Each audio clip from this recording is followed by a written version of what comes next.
From the 1950s, when oil was discovered in commercial quantities, the production capacity of oil and gas in Nigeria has grown in leaps and bounds, making it one of the largest oil producers in Africa and the world. This has no doubt enhanced the economic growth and development of Nigeria and has raised the living standards of its citizens.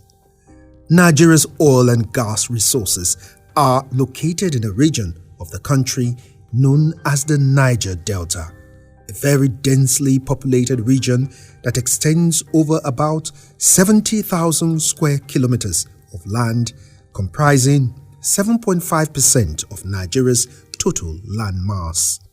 Despite the enormous energy reserves of the Niger Delta, the people remain poor, marginalized, and restive. This has led to conflicts and the loss of lives and huge investments. Insurgent militant groups such as MEND frequently engage in face-offs with the Nigerian government, resulting in frequent paralysis of the oil and gas sector and a considerable revenue loss for the nation. Sadly, the negative effects of this frequent unrest in the petroleum-rich Niger Delta region is evident in the increasing dearth to investments in that section of the country and the heartbreaking condition of its people.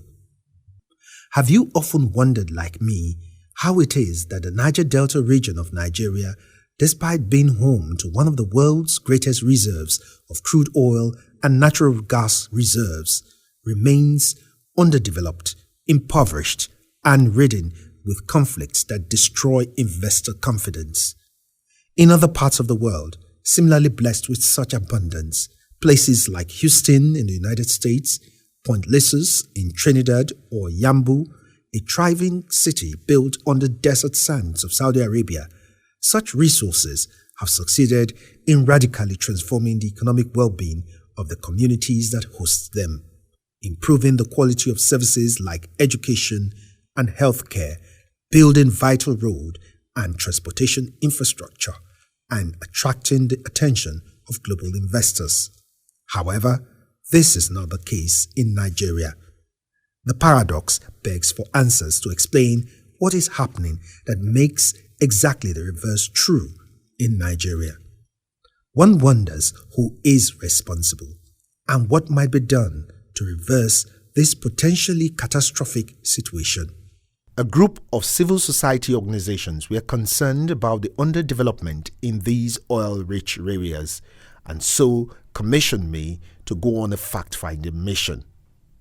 To answer these questions, I set out with my team to investigate the root cause of the persistent conflicts in Nigeria energy-rich communities and the possible triggers for these contentions.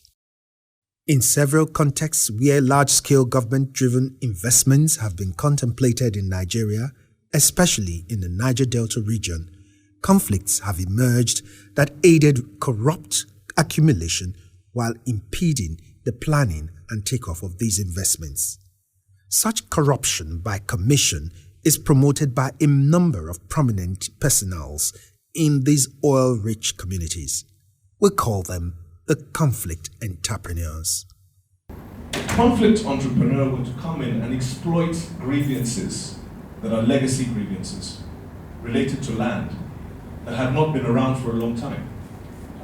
If a conflict entrepreneur suddenly comes up and says, let's not forget that this is an Ishekiri land, and these Ijaw people are coming here to colonize us and to take our resources. Let's be careful because when this investment comes in, they're going to use land ownership to their benefit. Now, this is exploiting a legacy grievance that was latent but can be instrumentalized to drive violence in the context of a new investment. In most cases, these conflict entrepreneurs are part of the leadership in their communities who may increase their influence and access to rent by acquiring political power either through appointments or elective positions. Their goal is simple: to manipulate the interaction among host communities, state government, and potential investors, thereby creating and mobilizing conflict and violence that hinder the establishment of large-scale investments in these communities. These shadow actors are all about enriching themselves through corrupt rent extraction. Their little concern for the wider or greater good of the community is evident in its broken down state. These conflict entrepreneurs spoil an investment in an area where their illegal activities like bunkering, smuggling or gun running are already taking place, all in a bid to extort money from the state or private investors. Welcome to Gelegele Gbene, which means the mountainous community. This is one of the major Ijaw communities in Edo State.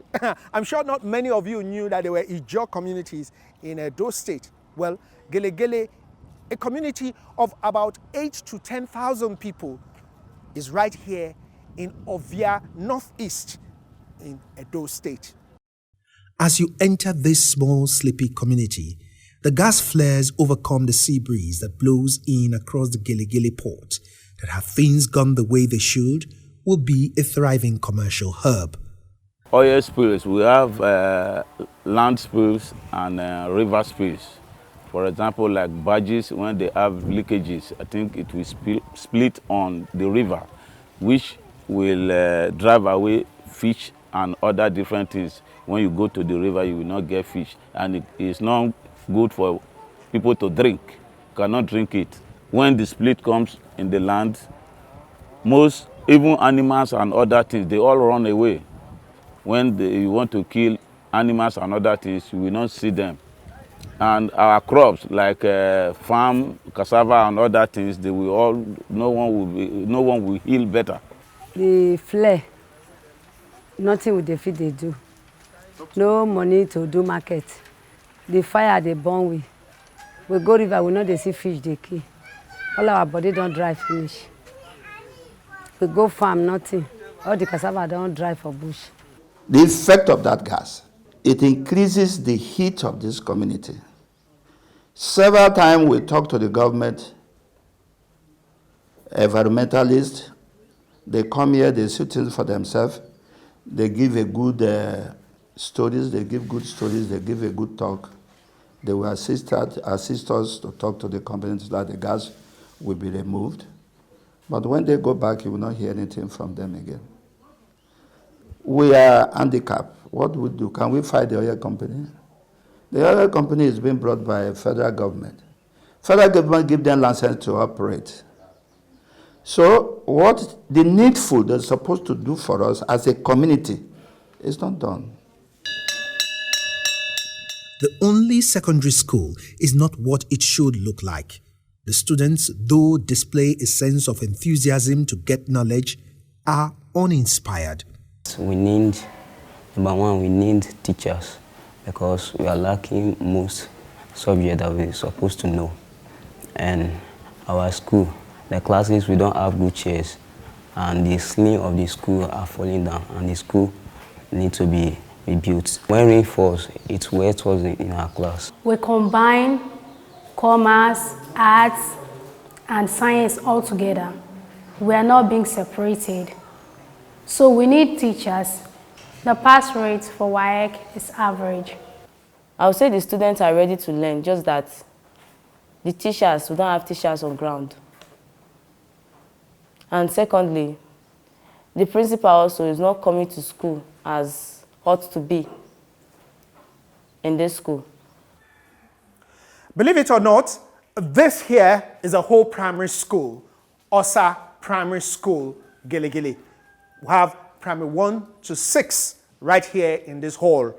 Of course, you know, because of the renovations, they have had to move here.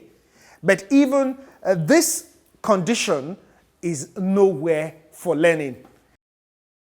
The only health facility in the community that serves about 6 riverine communities is no better.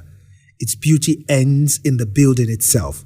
Lacking are the equipment and staff making it worthy to be called a proper health care center.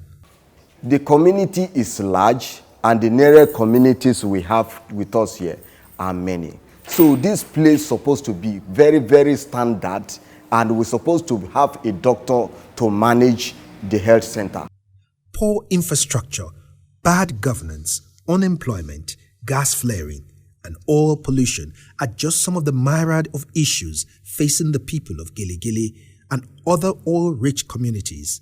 Ogidigbe, for instance, is a small community in Delta State that mirrors Giligili's pitiful state. As my team and I took the irregular roads into Ogidigbe, we were greeted by the abnormality overgrown by weeds called a general hospital.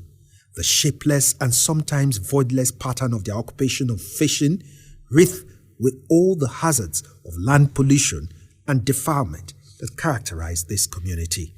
Now with the talk, we want hospital. The school not there, water not there, light not there, no better water.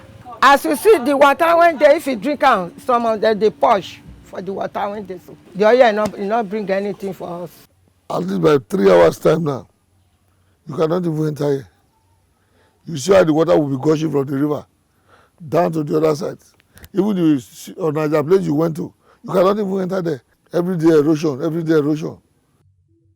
Feeling powerless against the state and oil companies and unable to influence social, political, and economic factors that determine their well-being, Niger Delta communities like Giligili and Ogidigbe sometimes resort to violence. People say that youth leaders, they always foment problems, they always make oil companies make life unbearable for oil companies. In our environment, in the whole of this environment, I think our case is different.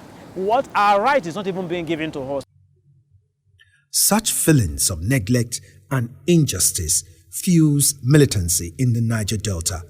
Sadly, the conflicts and violence have robbed communities like Ogidigbe of life-changing investments such as the Gas Revolution Industrial Park, GRIP. The GRIP is a planned $20 billion project comprising a central processing facility, a 1.3 million tons per annum polyethylene plant, 0.4 million tons per annum polypropylene plant, a 2.3 million tons per annum urea plant, a 150 megawatts independent power plant, and a port with a 14-meter berthing draft. About 250,000 direct and indirect jobs would have been initiated by the GRIP project. This is the future Ogidigbe is not today. Similarly, Giligili community should have been known for its seaport, which was the brainchild of President Shehu Shagari. The seaport was projected to function as a point for exporting and importing cargo from Europe and America, other shipping services, and an export-free zone to the doorsteps of shippers of Edo and the neighboring states of Kogi, Ondo, and Delta. About 200,000 jobs would have been created by the Giligili seaport. Instead, this seaport plays host to no more than a few canoes. However, this potentially life-changing project was brought to a halt over something as trivial as a name. While the people of Giligili community want the seaport's original name retained, their neighboring Bini community want the name changed to Bini Seaport. For each of these communities, the name signifies ownership. Conflict entrepreneurs, under the pretext of the name of the place, instrumentalize violence between the Giligili people and its neighboring communities, which led to a halt of the project and millions of dollars worth of opportunities lost. So why do oil and gas producing communities like Giligili and Ogidigbe miss such incredible opportunities of having thriving investments that will greatly transform their livelihood? Though many people will not admit on camera, our team of research experts found out that political tyranny, corruption, and historical ethnic strife were instruments used by conflict entrepreneurs within the community to stifle development. For Gele community, conflict entrepreneurs are instrumental to the name change conflict in Gele. These shadow actors are alleged to have enormously benefited from the ethnic conflict between these communities. In Ogidigbe, there are also series of warlords, chiefs, and political leaders who are the conflict entrepreneurs. The business rivalry of these conflict entrepreneurs have set the communities on a collision course over the ownership of the Gas Revolution Industrial Park, GRIP. Even though the GRIP investment cuts across both Ijaw and Ishekiri communities, the issue of ownership has deprived them both of economic growth. Now, the unemployment rate in the country is very, very bad, and we are sitting on the keg of gunpowder. We need to be able to provide employment for the populace, the graduates from the universities.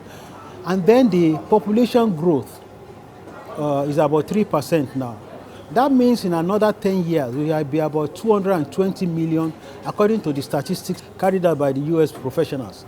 Now, the solution I would like to proffer is that at this time, we need to answer 4 E's.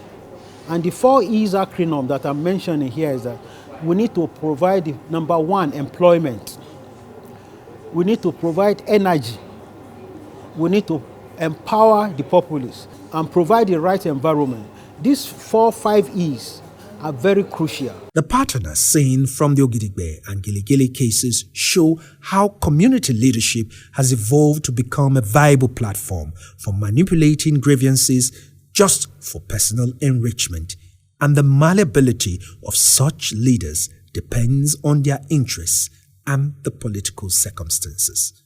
All through this journey of discovery, my team and I kept wondering why many of these residents of these oil-rich communities are reluctant about exposing these conflict entrepreneurs who have deprived them of the benefits that come from sizable investments with the potential to transform their fortunes and those of hundreds of thousands of people. What we discovered was disheartening.